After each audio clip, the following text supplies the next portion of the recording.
Agent, আমি একটা যন্ত্র আবিষ্কার করছি, গুপ্তধন ডিটেক্টর। এটা রেঞ্জের ভিতর যদি কোনো গুপ্তধন ধরা পড়ে তাহলে এটা গপ গপ গপ গপ শব্দ করে। এই, এটা আশেপাশে মনে হয় অনেকগুলো গুপ্তধন ধরা পড়ছে, তাই তো এটা এত বেশি গপ গপ গপ গপ শুরু করছে।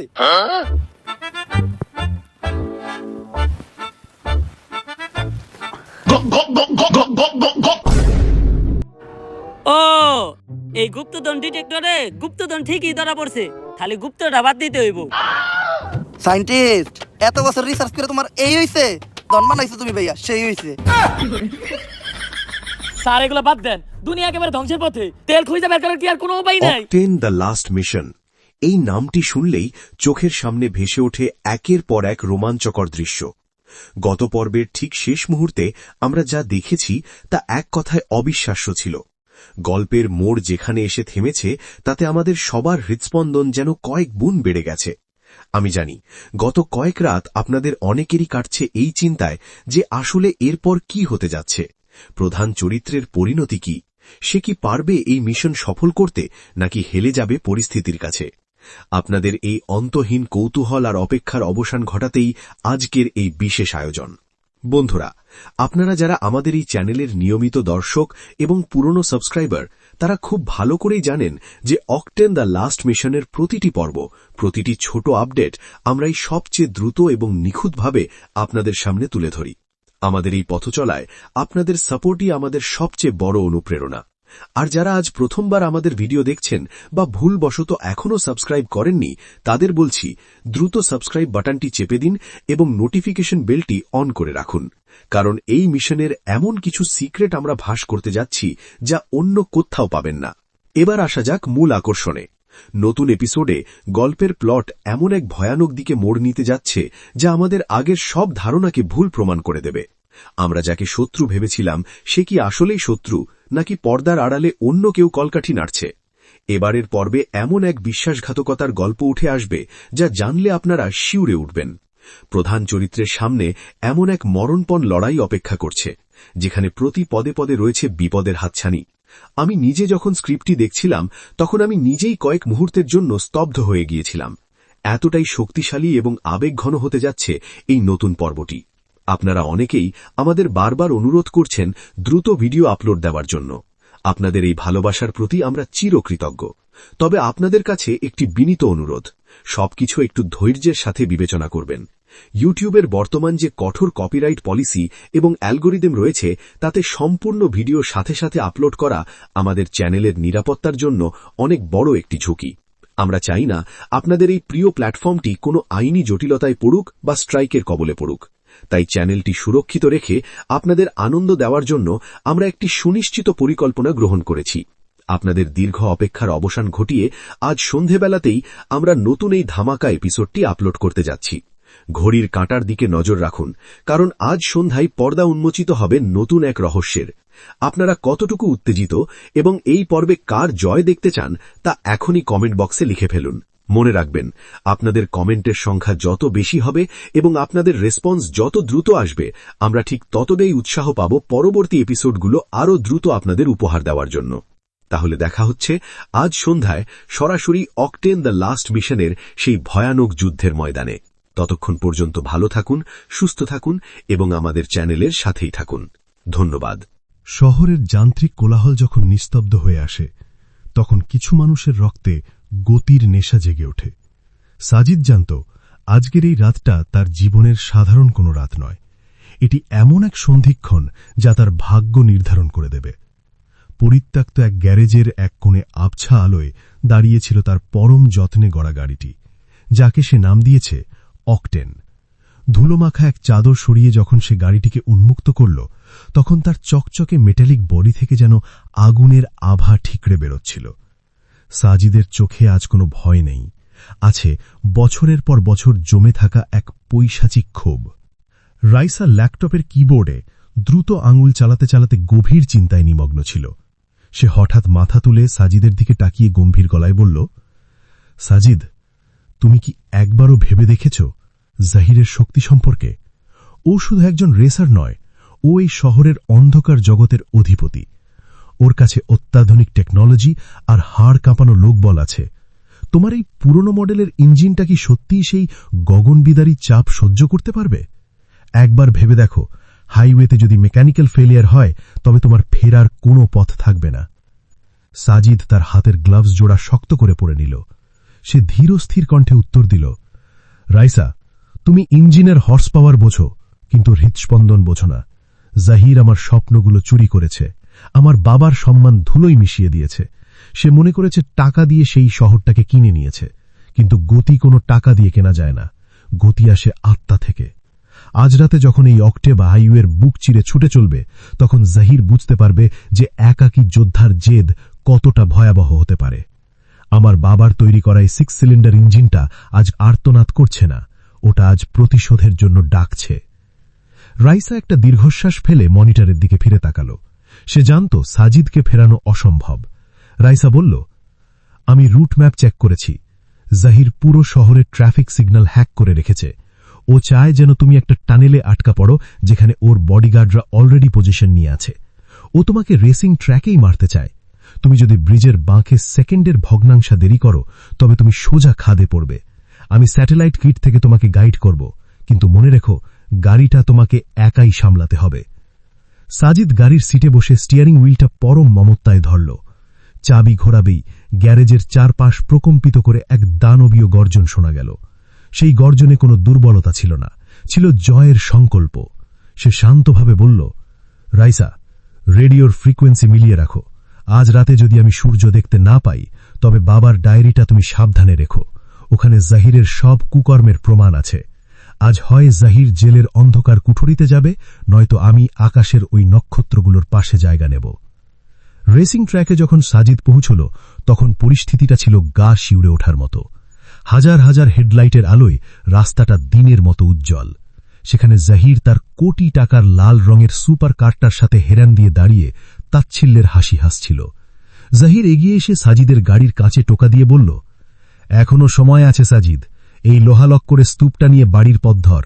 আমি চাই না কাল সকালে কোনো নর্দমার পাশে তোকে খুঁজে পাওয়া যাক।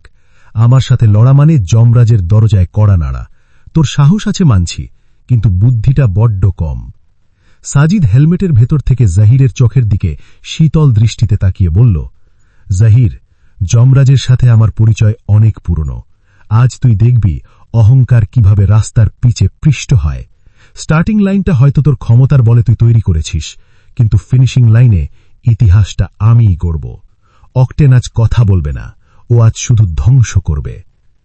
রেস শুরু হওয়ার সাইরেন বাজতেই চারপাশ ধোঁয়ায় আচ্ছন্ন হয়ে গেল। বাতাসের গতিকে হার মানিয়ে দুটো গাড়ি বিদ্যুৎ বেগে ছুটে চলল অন্ধকার হাইওয়ে দিয়ে। জাহির বারবার সাজিদের গাড়িকে ধাক্কা দিয়ে ব্যালেন্স নষ্ট করার চেষ্টা করছিল। স্পিডোমিটারের কাঁটা যখন 200 ছাড়াল, তখন সাজিদের ইঞ্জিন থেকে ধোঁয়া বেরোতে শুরু করল।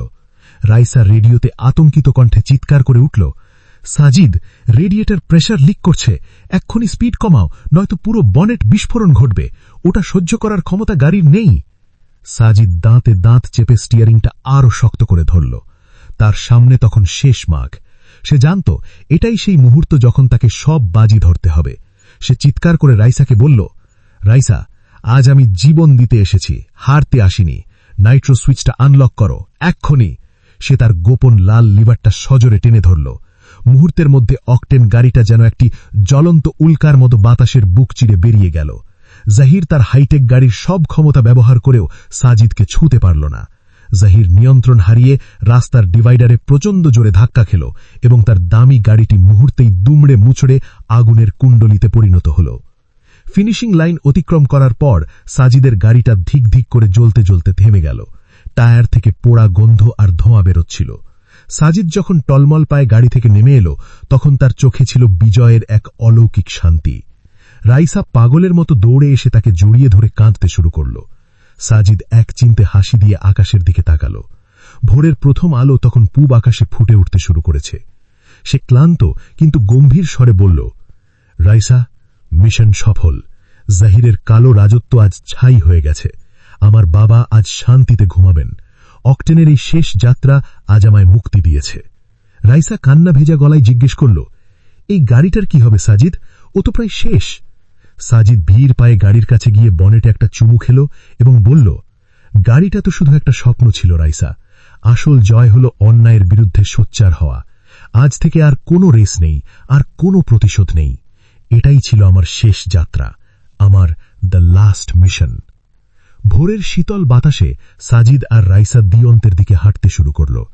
পেছনে পড়ে রইল এক সময়ের কিংবদন্তি হয়ে ওঠা সেই অকটেন কার, যা এখন শুধু এক বীরত্বের গল্প নয়, বরং এক অপরাজেয় শক্তির অমর প্রতীক হয়ে দাঁড়িয়ে রইল। শহরের প্রান্ত ঘেঁষা সেই পরিত্যক্ত রানওয়েতে তখন কুয়াশার চাদর নামতে শুরু করেছে। বাতাসের আর্দ্রতায় তেলের গন্ধ মিশে এক অদ্ভুত পরিবেশ তৈরি হয়েছে। নীলু দাঁড়িয়ে আছে তার বাবার তৈরি করা সেই শেষ স্মৃতিটির সামনে, একটি কাস্টমাইজড কালো রঙের রেসিং কার, যার নাম সে দিয়েছে অকটেন। এই গাড়িটি শুধু গতির মেশিন নয়, এটি নীলুর কাছে তার অস্তিত্বের শেষ সম্বল।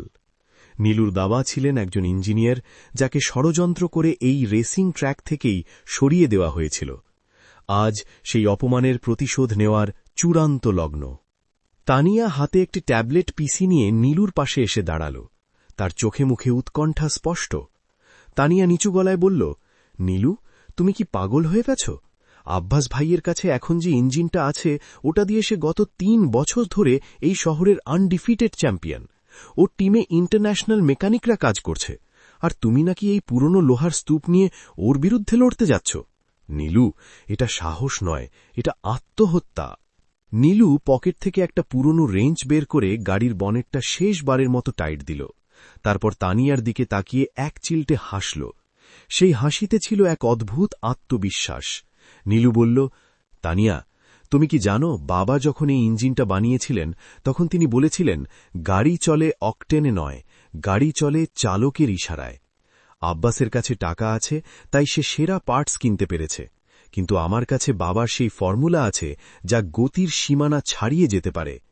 আজ রাতে এই রানওয়েতে রক্ত ঝরবে কিনা জানি না, তবে আমি নিশ্চিত যে আজ ইতিহাস নতুন করে লেখা হবে।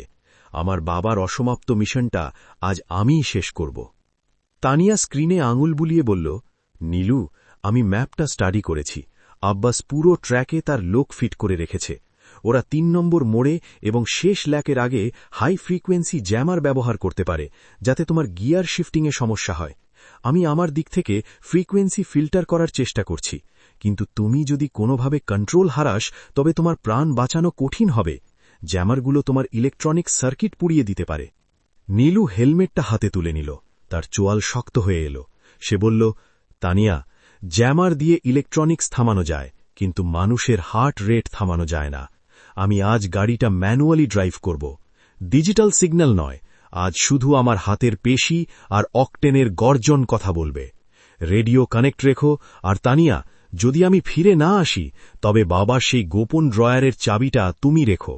ওখানে অকটেনের আসল নকশাটা আছে, ওটা কোনো ভুল মানুষের হাতে যেন না পড়ে। রেসিং ট্র্যাকে যখন গাড়ি দুটো এসে দাঁড়াল তখন আকাশ ভেঙে বৃষ্টি নামার উপক্রম করেছে। আব্বাস তার দামি সিলভার রঙের সুপার কার থেকে নেমে নীলুর কাছে এল।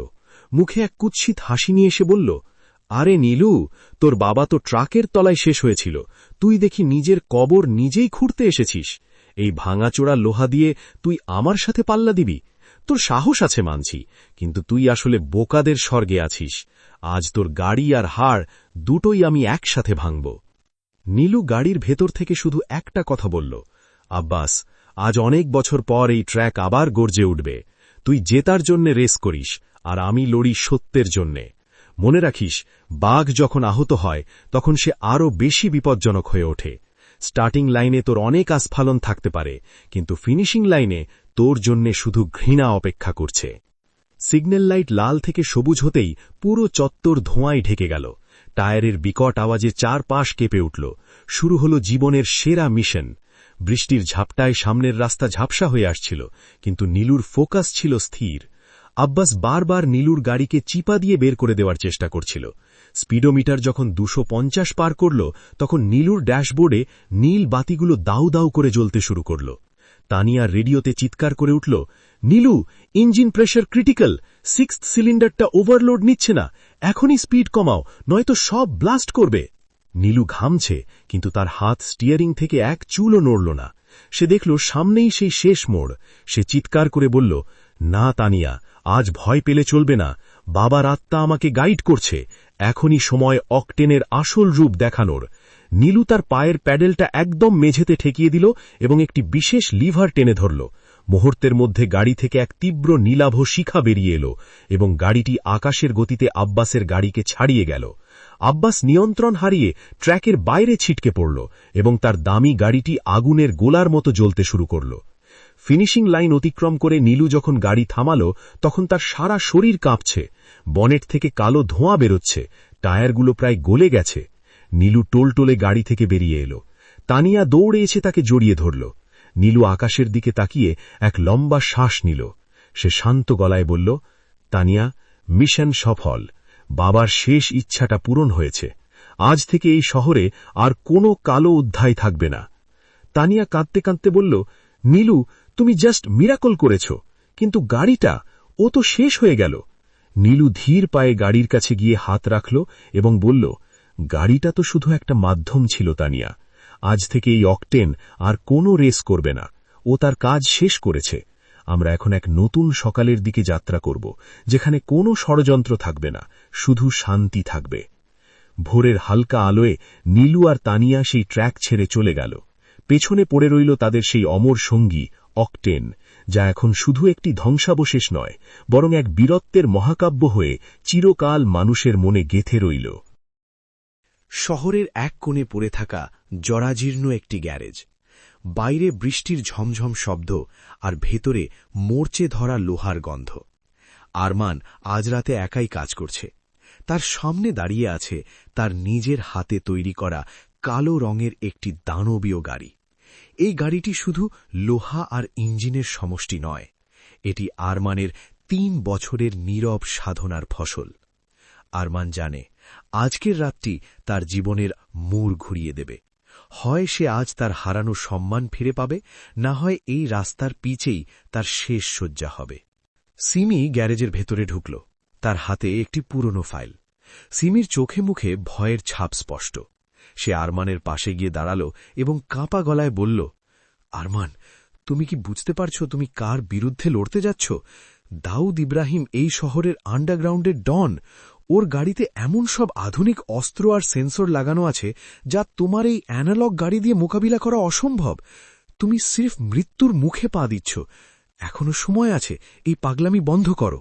আরমান তার হাতের রেঞ্জটা সজোরে টেবিলের উপর রাখল। তার চোখের দৃষ্টি তখন পাথরের মতো শক্ত। সে ধীরস্থির কণ্ঠে বলল, সিমি, দাউদ আমার কাছ থেকে আমার গ্যারেজ কেড়ে নিয়েছে, আমার ভাইকে পঙ্গু করে দিয়েছে। সে ভেবেছে টাকা দিয়ে এই শহরটা কিনে নিয়েছে, কিন্তু সে জানে না এই অকটেন এক্স ফর্মুলা যখন ইঞ্জিনে জ্বলবে তখন কোনো সেন্সর বা কোনো অস্ত্র আমাকে থামাতে পারবে না। আজ রাতে আমি দাউদকে শুধু হারাবো না, তাকে প্রমাণ করে দেব যে গতির রাজা হওয়ার জন্য অপরাধী হওয়ার প্রয়োজন নেই, সাহস থাকাটাই যথেষ্ট। সিমি ফাইলের পাতাগুলো উল্টে দেখাল এবং বলল, আরমান, আমি ম্যাপটা দেখেছি। দাউদ তার লোক দিয়ে হাইওয়ের 10 নম্বর ফ্লাইওভারে জ্যামার বসিয়ে রেখেছে। ওখান দিয়ে যাওয়ার সময় তোমার গাড়ির কোনো ইলেকট্রনিক্স কাজ করবে না, তোমার ব্রেক ফেল হতে পারে, এমনকি ইঞ্জিন লক হয়ে যেতে পারে। এটা নিশ্চিত একটা ফাঁদ। ও চায় তুমি ফ্লাইওভার থেকে ছিটকে পড়ো। আরমান একটু হাসল, তবে সেই হাসিতে কোনো আনন্দ ছিল না। সে বলল, সিমি, দাউদ হাইটেক জামার বসাতে পারে, কিন্তু সে আমার বাবার এই মেকানিক্যাল ইঞ্জিনিয়ারিং আটকাতে পারবে না। আমি আজ সব ইলেকট্রনিক্স ডিসকানেক্ট করে দিয়েছি। আজ গাড়িটা চলবে আমার হাতের পেশি আর পায়ের থ্রটেলের উপর। রেডিওটা অন রেখো সিমি। যদি আমি 10 নম্বর ফ্লাইওভার পার হতে পারি তাহলে বুঝে নিও দাউদের সাম্রাজ্যের পতন শুরু হয়ে গেছে। রেসিং ট্র্যাকে যখন গাড়ি দুটো এসে দাঁড়াল তখন আকাশ থেকে যেন আগুন ঝরছে।